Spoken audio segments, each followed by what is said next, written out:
ABŞ tarixində 19-cu əsrin əvvəlləri və ikinci yarısı üçün səciyyəvidir. İngiltərəyə qarşı müharibə aparılması 19-cu əsrin birinci yarısı üçün səciyyəvidir. Bunu çıxardırıq. İqtisadiyyatın dövlət tərəfindən tənzimlənməsi, siyasətin yürüdülməsi 19-cu əsrin birinci yarısında belə bir şey yoxdur. Vətəndaş müharibəsinin baş verməsi bu 19-cu əsrin ikinci yarısına aiddir. 1861-65-ci illər.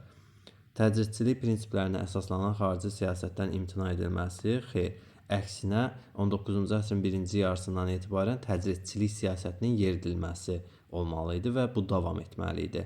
Dinc yolla ərazilərinin genişləndirilməsi isə bizim düzgün cavabımızdır. Çünki ABŞ pul qarşılığında ştatları satın alaraq ərazisini genişləndirirdi. 19-cu əsrin birinci yarısı üçün biz Louisiana ştatını nümunə göstərə bilərik. 19-cu əsrin ikinci yarısı üçün isə Alyaskanın alınmasını nümunə kimi göstərmək mümkündür. Düzgün cavab dinc yolla ərazilərinin genişləndirilməsi.